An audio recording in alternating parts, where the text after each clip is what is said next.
You've just accessed Hardware is Forever, your source for the expert insights, ideas, and innovations you need to do more in the electronics manufacturing industry.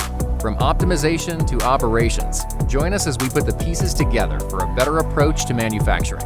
Let's go. This is Hardware is Forever. I'm Chris Bentliff. Jay Patel is the CEO at Amtech, and today we've got a couple special guests. I always love when we have these episodes where we get to kind of meet others that are doing interesting things in the space. Jason Kridner is the founder at Beagle Board, and this conversation today is going to be really interesting. So I'm gonna let Jason explain what that is. Andrew McPherson, I don't know if you have a title that you like, Andrew, but I think founder at Bela.io might be the thing. Although I see researcher, composer, engineer, and instrument designer. So that's a lot to unpack. So welcome, guys. So glad that you're here. And I guess, Jason, why don't we kind of open with tell us a little bit about Beagle Board, and then we're going to talk about how it kind of starts to interface with all these other things going on. But tell us a little bit about Beagle Board. I grew up programming because I was 8 years old when I started programming. My mom, had a computer for her work at home, and she said, "Hey, do whatever you want with it, except for open it up." And it was incredibly empowering for me. So I just kind of went nuts, and I decided I wanted to actually start making the hardware that this software ran on, right, to some extent. Always dreamed of having a computer that would run all the software in the world and these things. So I think I was 10 before I started adding things to the computer, and was trusted enough to actually add memory chips into the computer and everything else. So I had a pretty direct path as to where I was going. Right, I knew I was going to be computer engineer before there really wasn't computer engineers. I think that was just a new degree at the time. So I went to school for electrical engineering, got a job at a semiconductor company making computer chips, got really fascinated with digital signal processing and embedded computing, right? Using computers to make things that don't look like computers. And I've just loved it so much that I've wanted to share it with other people, right? I've wanted to find ways to enable other people to love it as much as I do. And I do meet a lot of people that have very similar backgrounds and are just excited about what they're empowered to do by being able to build computers and make things out of computers. And I was lucky enough to be at Texas Instruments when the mobile phone industry was becoming very different, right? Instead of people buying a chip to and making mobile phones out of it, that they get from somewhere else. Apple, Samsung, these guys were all starting to develop their own chips. I said, hey, we can capture a lot of new markets by taking this stuff that we've invested billions of dollars in building processors for mobile phones. We just open up to the open source world, right? Do more to try to target where the software is at, because people always choose hardware that runs the software that they want. The ARM processor was really only used in embedded systems, things like mobile phones. When we first came up with the Beagle board, right? Trying to get it used in kind of the everyday applications that open source users would use required us to make something like the Beagle board. There was a form that anybody could get their hands on and allow them to really put the open source software on there, the desktop software, all the other things. They didn't really exist for the ARM ecosystem. And that's where Beagle board came from, right? It's my strong desire to get other people as excited about building things with computers as possible and going where the software is, which is the open source software development world, right where that's at. So Andrew, let's talk a little bit about Bela, and then we can talk about how these two intersect. I feel like Bela is very interesting.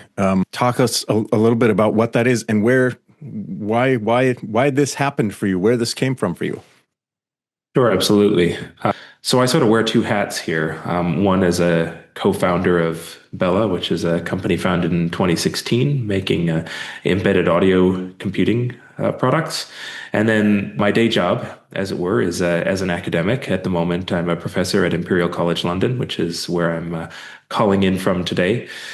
And I guess just to step back a little bit and tell you where this came from, I've done music and electrical engineering kind of separately and together for quite a long time. I'm a composer, viola player, also a designer of electronic gadgets of various sorts. And maybe for the past 15 years or so, I have run a research lab in the UK called the Augmented Instruments Lab.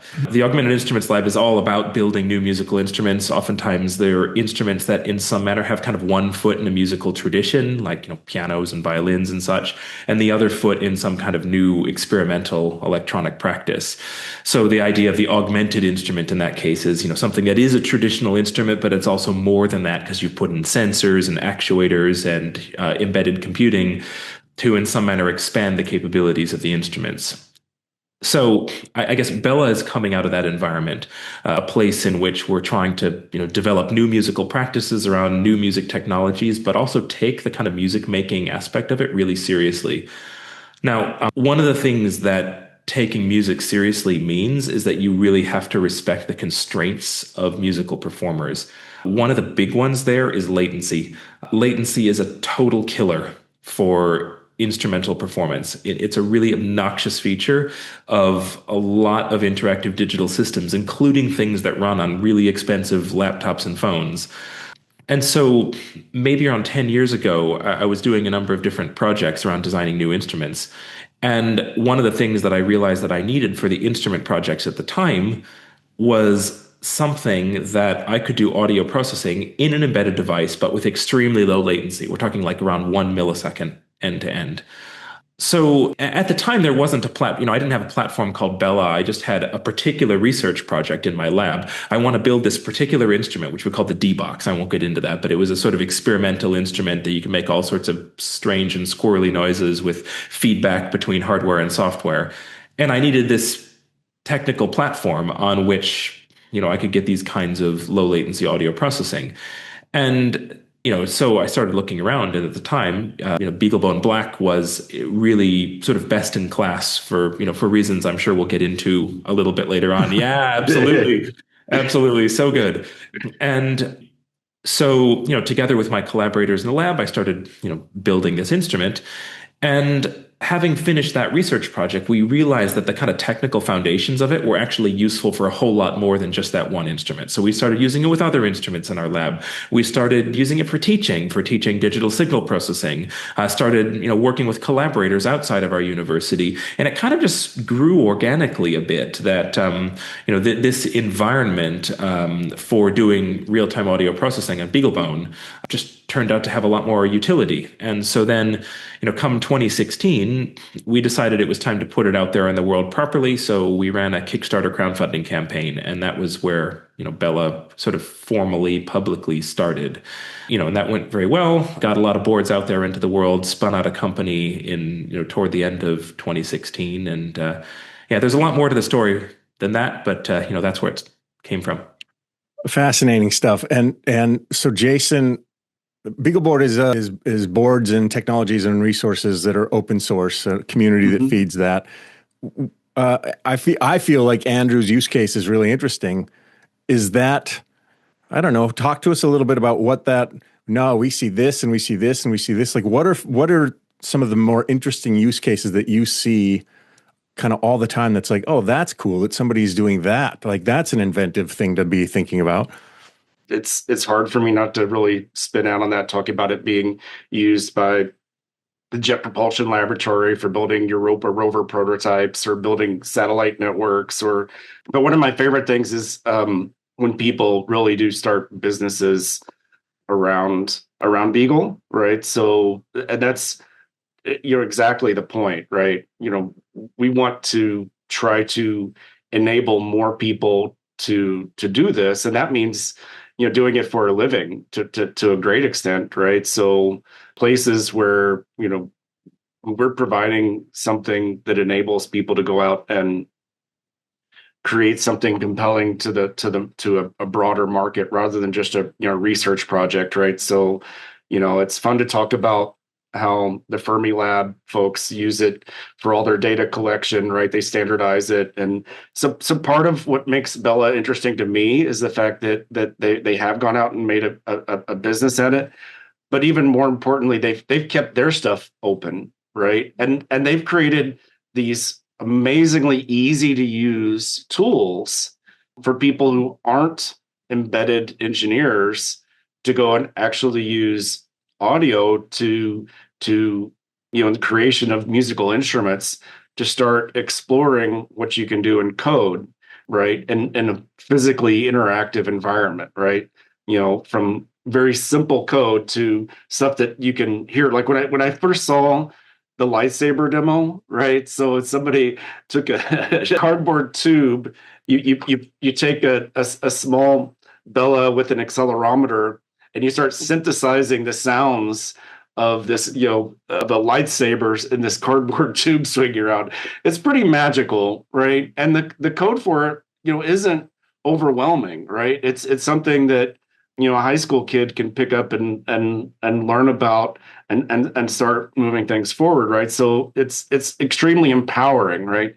Bela's capability, like very unique capability, along with its simplicity and its openness, and it kind of falling within that model of people going and creating new businesses. All that put together just makes Bela, like, I think, the best possible example of what you can do with the Beagle. Jay, my career is complete that we finally are talking about lightsabers on this podcast.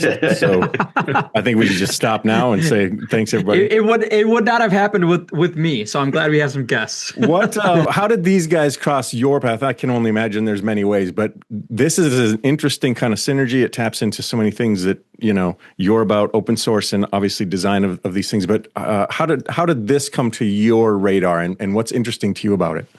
So I think, it goes back to building your network and getting like-minded people together. Honestly, I ran into Jason because I started going to a makerspace over here in Michigan. And then we just kind of started meeting with each other. We made some friends. There were some events that were there that him and I attended. And then we just kept staying in touch on and off. And there are some other reasons why we connected. We look at education in a different way. And I think that had a chance for us to connect and talk about things. And we've just stayed in touch. One of our people who work in our complex is also a friend of Jason. So whenever there was any issues, I think we just stayed in touch. Whenever, we just stayed in touch. Whenever Jason needed something, we try to support him as much as possible, bring people in. And I think that's how we kind of just stayed together. I think it was just being like-minded and talking about things. Of course, I am nowhere near the technically capable or intelligent when it comes to these type of things. So, but we've been building that type of relationship. I try to what I call dog fooding. Maybe you've heard that term, right? So with Beagleboard, I also try to actually make products out of Beagles myself, right? And so I do a little bit of that.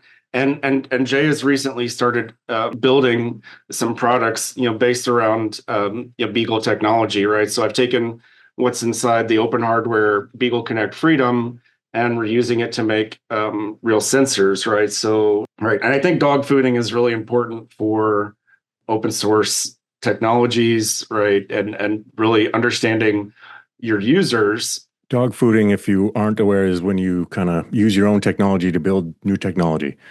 Andrew, 10 years ago, when you kind of started this, and it was a Kickstarter, and it was a success, what has changed for you in 10 years? Are you innovating and iterating?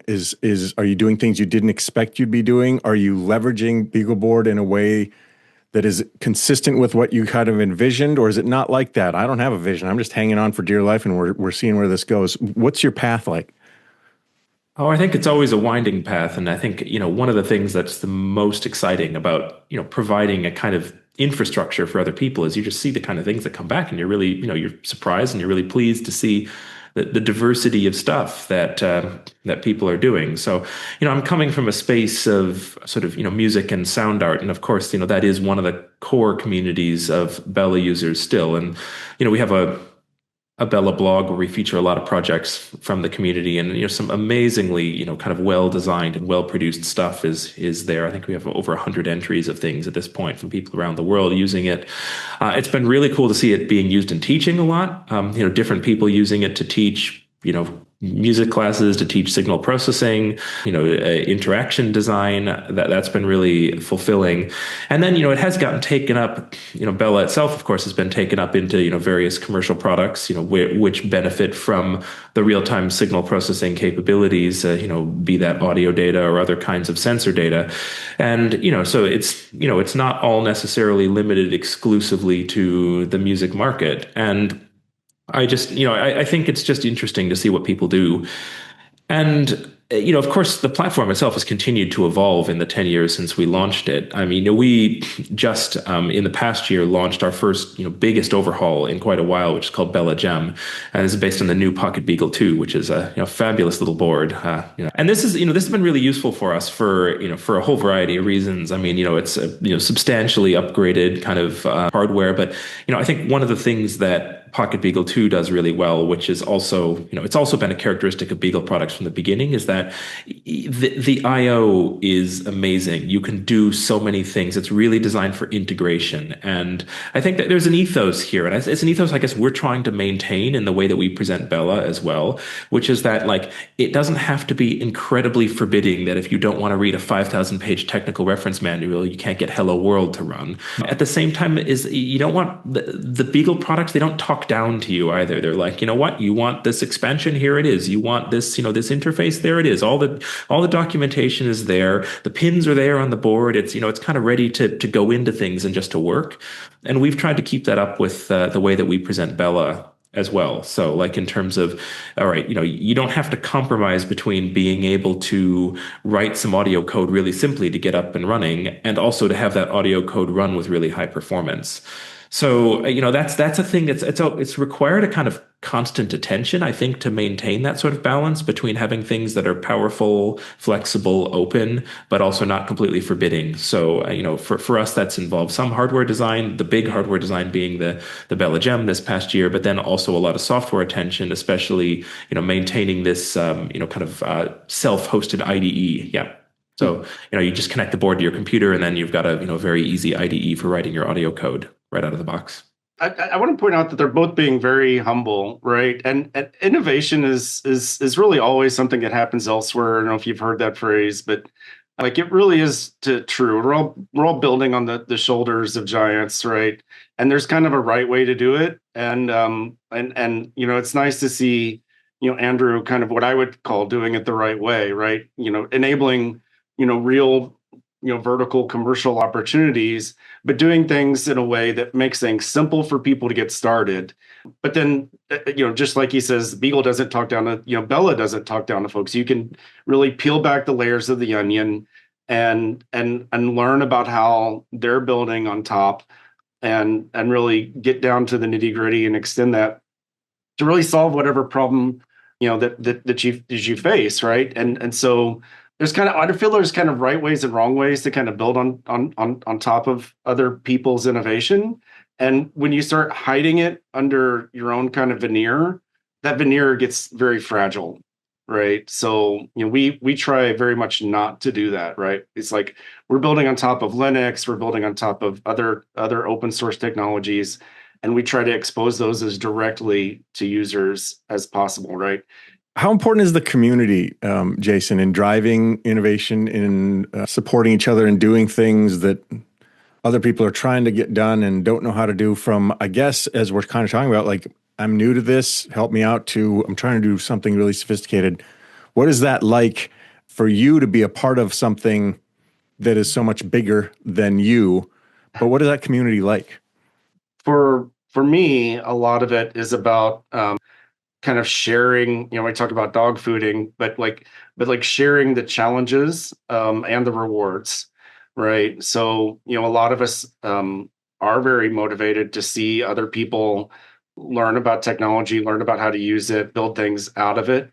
The Beagle community, you see a lot of the people are professional trainers, right? So that's like a lot of the focus for me is like, people that go to, corporate offices and teach them about how to use embedded Linux to go make products out of, right? And that's a little bit of bread and butter. But then there's just the people that are just fascinated by all the projects and want to just make the documentation better or do other things. There's kind of a place for people at about any interest level in the Beagle community and any expertise level. But it's really nice that we do have a nice core of people that are very technically deep on building embedded systems out of Linux.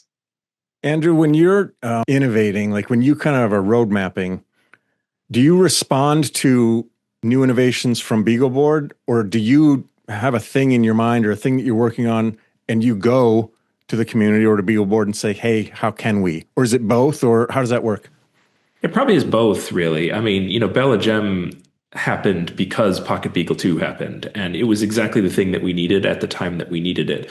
And there have been a number of innovations in the Beagle ecosystem since the BeagleBone Black that we released Bela on in 2016. And I mean, to be honest, we weren't able to build a Bela product on top of all of them. We're a really small team, and so there's just not that many hours in the day, and you have to be careful about your kind of maintenance burden as well in terms of once you put things out in the world.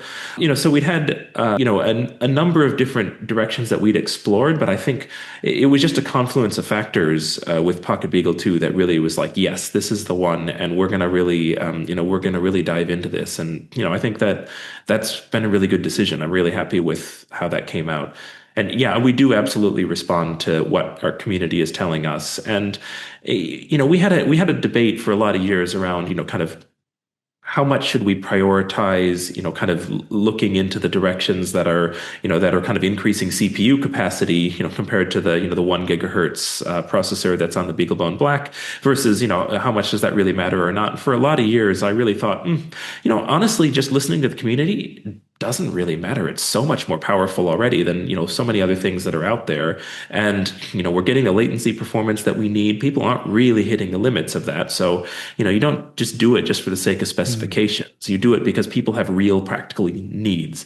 But then I think, what happened over the past few years is we started to think, okay, you know what? We're seeing more and more people who build these really elaborate audio processing, patches and programs that are starting to hit the limits of what we can really do. It seems like, that people are asking for more. And, now then PocketBeagle 2 comes out and says, okay, how about 4 cores instead of 1? And how about each of them is several times faster than the 1 core of the previous one? And yeah, that was good. I mean, there were more factors than that as well, but I think it's a combination of having our own ideas in mind about where we want to go, and then also just listening to the people who are kind of banging down your door saying, we really want you to do this. Jay, BeagleBoard builds stuff that goes into Bela, that builds stuff that goes into other things. How important is open source to you as you sort of see the industry and the things that you're responsible for every day, but also just in this sort of space of innovation and iteration? So let's just say the open source community or the open source ethos is the minority in all of industry. But I will say this as well, is with the open source software and hardware, especially with this hardware we're talking about right now, I think it's a phenomenal enabler for economies and industries and creativity. And I think without it, we wouldn't be able to achieve and innovate at the scale and the clip that we're doing. I mean, we're familiar with open source software, we're familiar with Red Hat, we're familiar with Linux, but do we actually know the impact that it's made on the world? And I think that does not get appreciated enough. And I think the fact that Jason and Andrew are both building open source hardware for other people to innovate is phenomenal, because like a lot of people have a lot of good ideas, but sometimes a barrier to entry is very, very hard. Open source hardware reduces that barrier of entry, so then you don't have to focus on raising capital. You can take your idea and build it and break things and do things and innovate and push the limit.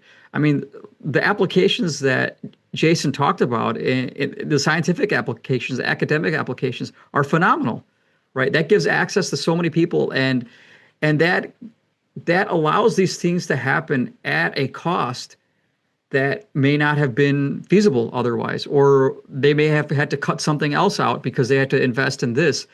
And I think it's just really exciting to see this type of stuff. I mean, this is for Jason and Andrew, it's a labor of love. I think they're being really, really humble, but it is a real labor of love. And at the end of the day, people ask, what is your legacy going to be? And I think just enabling so much innovation and development, at the end of the day, when you think about it and look back at it, that has to be unbelievably satisfying. Commercial utilization of open source is absolutely overwhelming. Every Android phone is built around Linux, right? The infrastructure of the internet, right? You look at Google, Amazon, you look at things like the New York Stock Exchange, are all built around Linux, right? So it's not that open source it's being utilized a lot, but I think what you're pointing to is the fact that not a lot of people care to actually give back, right? They don't necessarily give what they're creating. And I think a lot of that comes from kind of misunderstanding the barriers to entry for other people, right? So when you're creating a business, understanding those barriers is absolutely critical, right? If you just give everything away and anybody else can just make what you make, then what's your reason for existence?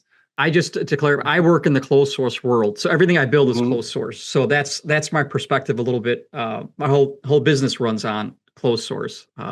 So that was my perspective a little bit on that. I think more and more people are going to integrate open source hardware. It's just everybody always wants to build their own boards. And when it comes for enablement, I can build the same things that you build, but it's going to take me a few iterative cycles and a lot of time and a lot of resources, where this can jumpstart that whole innovation process.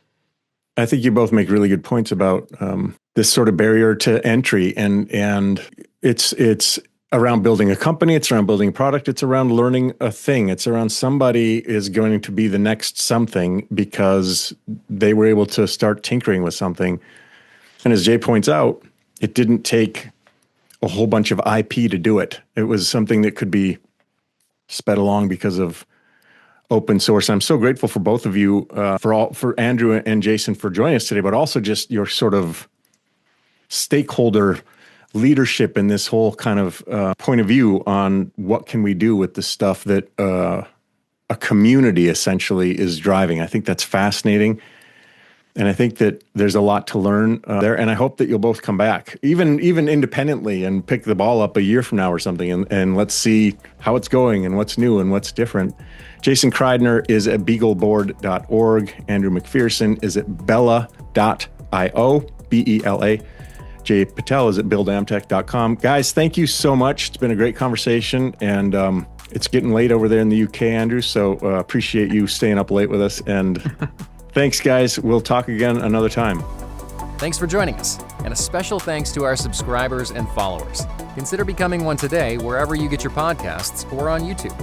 Hardware is Forever is designed, tested, engineered, and built by the manufacturing experts at Amtech. Learn more and let us help you envision your next project with a free Design for Manufacturing assessment at buildamtech.com/DFM.